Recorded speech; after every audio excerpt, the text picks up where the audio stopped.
Sir Ganderbal encounter पे जो LG साहब ने जो मैजिस्ट्रियल माइक नीचे करो ना यार। कुछ मेंबर्स का कहना है हाउस में कि जुडिशियल इंक्वायरी इस पे होनी चाहिए।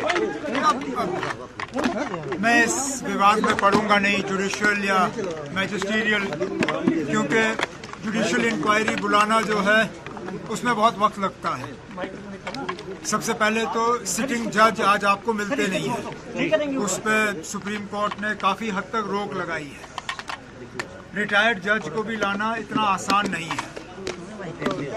मैं तो चाहता हूं कि इसमें बिना वक्त ज़ाया किए हुए इंक्वायरी हो और जो हकीकत है, जो सच्चाई है, वो हम लोगों के सामने रखें। मुझे लगता है जो एलजी साहब ने रास्ता अपनाया है मैजिस्ट्रियल इंक्वायरी का, वो सही है। और इस इंक्वायरी को अपना काम करने दीजिए और जो हकीकत है, जो सच्चाई है, वो लोगों के सामने रखा जाएगा।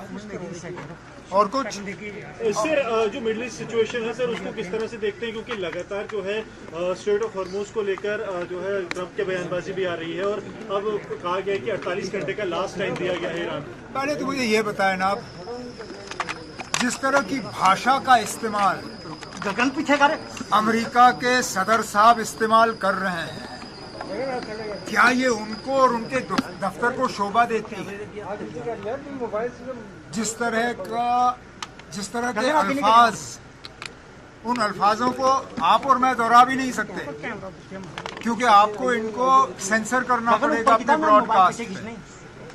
और अमेरिका के सदर जो हैं इस तरह की भाषा जो है एक सोशल मीडिया के पोस्ट में इस्तेमाल करते हैं। मुझे लगता है उनको अपने दफ्तर और अपने ओवल ऑफिस की गरिमा जो है उसका थोड़ा सा ख्याल रखना चाहिए। जहाँ तक जंग की आपने बात की, हम सब उस मामले को लेकर परेशान हैं। जितना ज़्यादा ये लंबा चलता रहेगा उतना ज़्यादा हम सब के लिए मुश्किल होगा। मैंने इसलिए पहले ही कहा कि हम तो यही उम्मीद लगाए बैठे हैं कि जल्द से जल्द जो है एक सीज फायर हो, ये जंग ख़त्म हो और दुनिया में हालात जो है वो दोबारा साजगार बने। Thank you sir.